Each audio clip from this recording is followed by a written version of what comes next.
Buongiorno from our home in Sicily. We're going to take a drive and go to one of our favorite coffee places to talk to Alfred about being a reverse immigrant. His grandparents were born in Sicily, his parents, siblings, and Alfred as well, born in Lawrence, Massachusetts. And a few years back, he made the plunge to return to his roots, and now he lives here permanently. We'll hear how he did it, some stories around it, and much more. Then we're going to go shopping and check out who came for a visit on our front yard.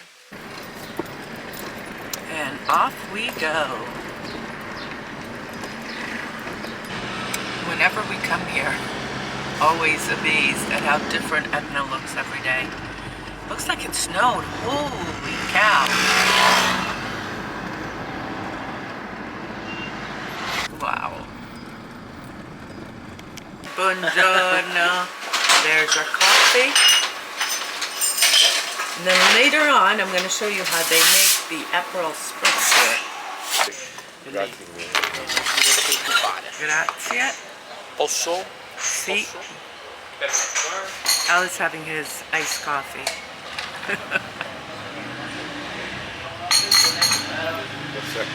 Voila. Alfred Matthew Zappala, born in Lawrence, Massachusetts, lawyer, teacher, author, Mr. Sicily, and a few years ago you decided to come back to Sicily. Why is that? The best thing I've ever done, and it's 25 years now. This is my 25th year that I've been here. I've been a dual citizen for 24 years. I use my grandfather Alfred Zappala's line, straight shot from my grandfather to my father to me, no problems. I could have used my mother's line, but I was precluded by the so-called 1948 case, so I didn't even make the effort. Zappala, my grandfather, who, by the way, in just a second I'll tell you about, if I'm the reverse immigrant, he's the double reverse immigrant. My grandfather Alfio came to the States as a 20-year-old kid, Italian citizen. Then the war broke out, World War I. He came back to Italy, and he fought for the Italians, where he won the Distinguished Medal Cross for the Italian Army, wounded several times in his face, hospitalized. And after the war, he went back to the United States, became a shopkeeper, had humble jobs his whole life. He was my inspiration, to be honest with you. He never became an American citizen, so my line was easy. So the first thing I did was get my dual citizenship over 20 years ago. And then I came here. And after I came here, I decided, this is where, Esther, I want to spend the rest of my time here. Make this be my primary residence, and the United States be kind of like a pit stop. Well, wait, let's back up a little, because first you had a law practice, you were teaching school, and you had a shop called All Things Sicilian. So you were coming back and forth from here to the United States for the first many years. For the first 10 years, as I extracted myself from the law practice, that was the most difficult, because our law practice had over 3,000 clients. We had several lawyers, and it took a while to, dissipate the cases. My law partner ended up taking the rest of them. I finished my teaching responsibilities at the law schools that I was teaching at. Meanwhile, I was coming back here, though. It's not that I just stayed in the United States. I was coming back here, and I bought my first place in Pachino with my friend Peter Messino. And it was an investment, and we did very well with it. And then after that, I've had 3 other places until 10 years ago we finally settled in a really nice place that we're living in on the Aci-Catena-Aci-Trezza line. And sometimes you've seen our beautiful view. Esther's put it on the thing many, many times. But for me, it was the best move I made. Now, I've heard this story many times of the first time that you came to Italy. You were always a Rome guy. You always went to Rome. And tell us the story, it's a beautiful story, about the first time you landed in Sicily. And how did you feel? 96, my dad died, December the 29th, 1996.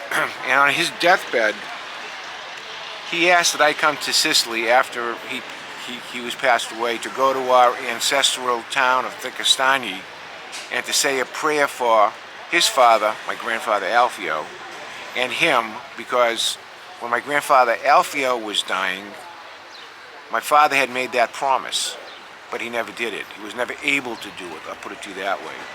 So my father asked me if I could, fulfill his request for my grandfather and for my father, which I did. So the first time I came to Sicily was in '97 to fulfill my dad's request. Really, every DNA molecule in my body said this is where you belong. I experienced what they call a paradigm shift. I was an early paradigm shifter, I guess you could say, right? And got the bug in my head, and then I laid out a game plan for myself on how I could extract myself. I gave myself 10 years to live here full time, and pretty much, Esther, that's going back and forth. But after 10 years, I was able to get rid of my condo, get rid of my businesses, and relocate here. Is basically what the chronology has been. We often talk about how Sicily is perhaps a century behind. Life is slower, things are slower. It's how America once was, right, Al? It's how you grew up. Well, listen, here's what I know. Not too much, but here's what I do know. As a very busy lawyer, a very high-stress profession, I was on the highway to hell. My blood pressure was through the roof. I had what ended up being a heart issue that required 2 stents. And I didn't think I was going to live to 65, to be honest with you. I just thought my lifestyle, the way it was in the States. I came here, and I went from 100 miles an hour to 15 miles an hour. Was there an adjustment? Well, that depends on what you mean by is there an adjustment. Was there an adjustment culturally? No. Because I was brought up in a bilingual Sicilian household in the States. And virtually everything, every custom that both grandparents had, and by the way, both of them ended up living with us for a period of time, the way they spoke, the ancient Sicilian dialect, etc., I fit right in. And many times when I first started to speak Sicilian, because I really don't speak Italian, I speak Sicilian, people say, where were you born? Here. And I say, no, I wasn't born here, I was born in the United States. And they say to me, you have no accent whatsoever. And I attribute that to my grandparents, the way they talked to me, and also my mom, who spoke Italian to the in-laws and everybody else, and the aunts and the uncles. So yeah, it was a good move for me. It took a tremendous amount of time, effort, and energy, as well as money, though. It took a lot of effort to do the relocation here, Esther. Talk a little bit more about Sicily being the way America once was. The neighborhoods, the kids playing, the walking after dinner. Well, just this past Easter, several weeks back, you and I went to Arcitrezza. We went there for Palm Sunday, and then I think we went to someplace for Easter Sunday, right? And what do we see? We saw families, all families, mother, father, kids, dressed up, just like it was when I was a little kid, okay? But as the times passed in the United States and the pace of life increased dramatically and the culture shifted, a lot of the old traditions that the Sicilian people had, the immigrants had, kind of got assimilated into the fast-paced American life. I think that was the big issue. Coming back here, I'm back to where I belong in circa 1960, 1965. From going to the market and looking at the fruits and the vegetables, which taste exactly like fruits and vegetables used to taste in the United States, now they taste like cardboard. When I go home, I don't want to eat any food because it doesn't taste good. And that's it. Basically, I put myself on a budget. I had to outfit a whole house, actually 2 whole houses. And when you outfit a house in Sicily, you start from the walls. The sinks, the kitchen stuff, the bedroom, the fixtures, everything. It cost me about 15,000 euro, about $17,000 to outfit my house, my first house. And then when I moved to my second house, I kind of took as much as I could with me. But over time, and as George Collins says, we gather stuff. And we have a lot of stuff now in our house that I'm very, very happy about. You brought your mom and your 3 kids here, and you got to see your ancestral home, actually where your grandmother lived. What was that like? That was my mom's 80th birthday. She passed away 2010. Okay. When she was 80, though, myself and my daughter Jennifer brought her here. I think it was for 10 days.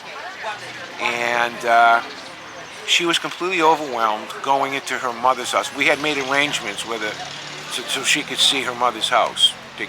Mr. Messina, the judge, had kept everything intact. It was a beautiful villa on the inside with the beautiful trees and, you know, citrus, etc.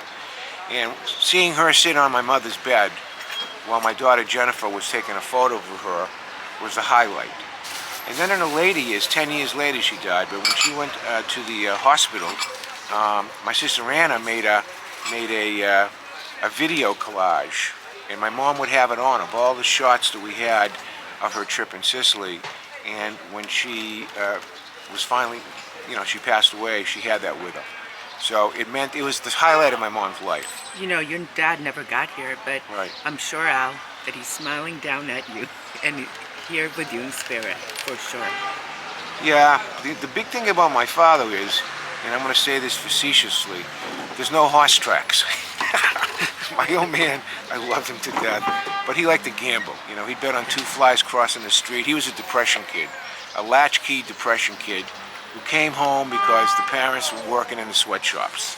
That whole generation of Sicilian immigrants who came here, they pretty much ran wild.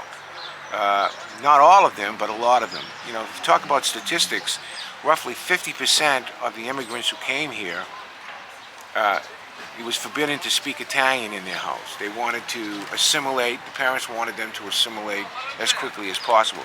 The other 50% maintained the Sicilian traditions tremendously. And we see it on our 2 tour groups where people come here of Sicilian ancestry, and around 50% of them regret that they were never taught the culture, and the other 50% kind of like jump right in my view. I think that's what the thing about it is. And the most interesting statistic of all that really people don't talk about, out of all those immigrants who came here at the turn of the century, about half of them ended up coming back to Sicily. Because Sicily, as they say, is a jealous mistress. And I know you're trying to say, what does Alfred mean by a jealous? It means that it grabs your heart, it grabs your soul, it grabs every fiber of your body is what it grabs. And when you go back home to the United States, it doesn't leave you. Now, I know a certain Hungarian gal that it also bit. And she jumped right in here. She wasn't Sicilian. And that's what it does to everybody. That's what Sicily's all about. Remember when we used to still teach, we used to go home and cross off the days until we came back, and then before we had to go back to the United States from your Sicily, we'd be dreading, Yep. We're gonna miss this, we're gonna miss this. Definitely something about Sicily. You know, of course we miss our families, number 1, number 2, and number 3, and we often joke about the things, the foods that we miss, although slowly, we're finding a lot of things. I want to know what else, Al, that you miss about the United States. Really, my children and my grandkids. That's the biggest, I don't want to say heartache, but that's the biggest thing. Thank God for WhatsApp, because every day I talk to somebody. My brother, my sisters, not my sister, my sister pretty often, but not as often as my brother, my son, my daughter, my grandkids. And they come here. Don't think that they don't come here, because they do. All right, final thoughts. My friends here that I've made the last 2 decades are very special people, starting with my law partner, Massimo Grimaldi, who I've been friends with him for the whole 25 years. My other friend, Roberto, from Cafe Sicily up in Giardini Naxos, who I've, written about, and we videotaped many times. Many times. But he was one of our first videos. We have a large group of Italian friends and also expats. So we've expanded our life. I think my friends here are closer to me now than my American friends were, because my American friends were friends that I had at the beginning of my life through high school and college. But then as we got into adulthood, we kind of went like this. These people over here, Well, life happened. You raised a Right. family, work. that it just busy natural. It's natural that it happens. But my friends that have come back from the United States, for example, Johnny Grasso and his wife Mel, our friend Carmen. There's been many people that of my past who have come here, who their heart was full, and they saw the same thing that I saw. So Sicily does that to you. It's not just me. It's not Alfredo sauce. It's everybody. Come to Sicily. If you're Sicilian, extraction, make a trip here. It's worth it. I think, Alfred, you're a great example to a lot of people, and you know, a lot of people have tried to duplicate and replicate what you've done, and you know, my hat off to you, Al Zappa, for saying that you'll come here, making your dream come true, Yep. and being a great example for a lot of Sicilians in the United States and Canada and elsewhere. So you are proof that it can happen, and you know, we have many other friends who've done it, Jody, Jerry, you know, Joe and Michelle. No, there's many. Listen, I wrote books that did very well on Sicily, but I have to say this too, and my final thing I'm going to say here today, is that I've been the bow, but you've been the arrow, because you have recorded all the experiences, the places initially that was in my sphere, and now you have broadened it. This is our 10th year of doing these videos. It's unbelievable. All Sicily now sees Sicily through your eyes. I'm in the background, our eyes, but primarily your eyes. And you want to know how proud that makes me? Okay, Beda. Ti amo molto, molto. Now I'm going to show you how to make an Aperol Spritz.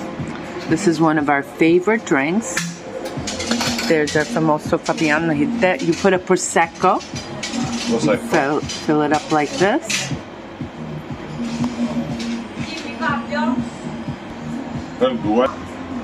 And now there's the Aperol Spritz. It's called Aperol. Posso vedere bottiglia. And it's an aperitivo. And what you can do is either have it like this or with Campari. Campari is also delicious. Now what usually people do is put a slice of orange up, and he's gonna do it. He's got it. And that is an Aperol Spritz. We're gonna make 3 stops because each supermarket, whoop, speed bump. Each supermarket has a different item that we like. So that's what we do. Different supermarkets have different good stuff. And by the way, we've done pretty much a video on most of the supermarkets we go to. I'll definitely leave you a link in the description, because it's kind of cool to see what's in a supermarket, right?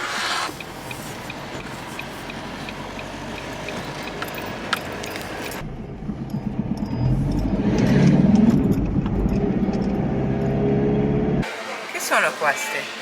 Questa è una sfoglia ripiena di verdure. Ah, with the vegetables. Ci sono dentro uova, pancetta, formaggio e verdure. Okay, eggs, bacon. Tipo Fisher, sì. E invece questa? Guarda che bello.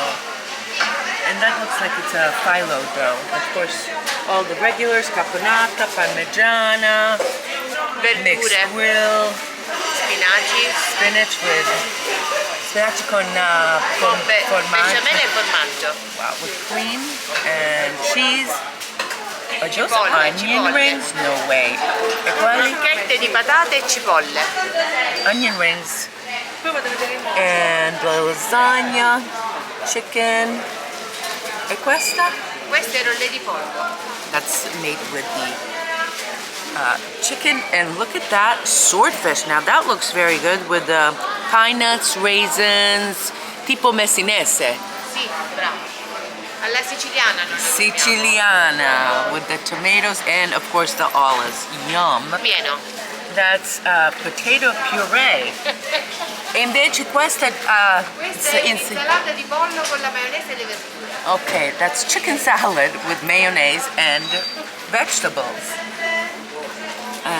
That's the smoked salmon, couscous. Ooh, that sandwich looks interesting. Carciofi. There you go. Come over here and pick something good to eat and you're all set. Now we're gonna get some prosciutto and formaggio as well.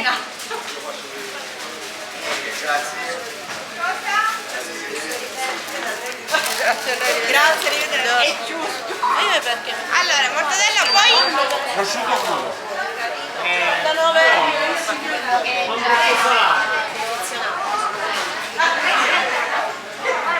90.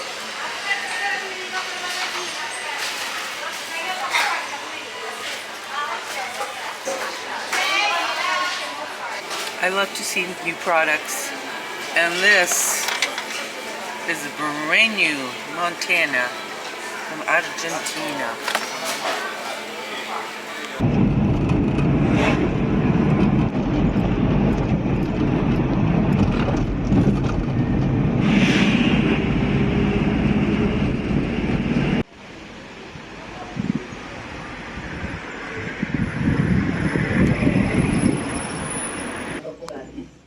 No, con le care, 5 euro al chilo. Quelli sono nostrani, io sono nostrani. I love coming to this shop and all the greengrocers actually.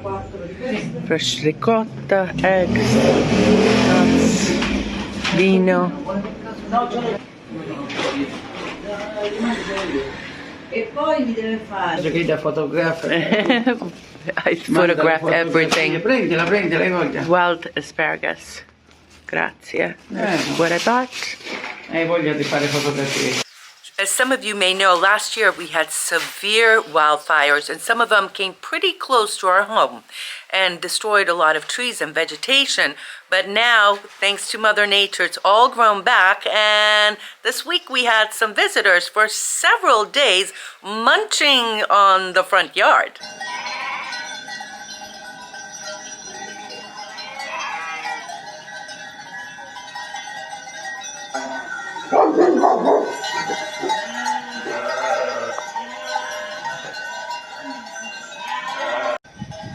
Mamma mia, here they come again.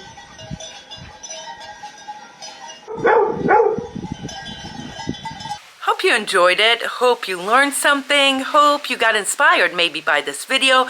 Thank you so much for watching, and if you've enjoyed it, please hit the like, share it with a friend, and subscribe to our channel. Thank you for supporting You, Me, and Sicily, and we'll see you next Sunday on a brand new video. Ciao, arrivederci, ti voglio bene.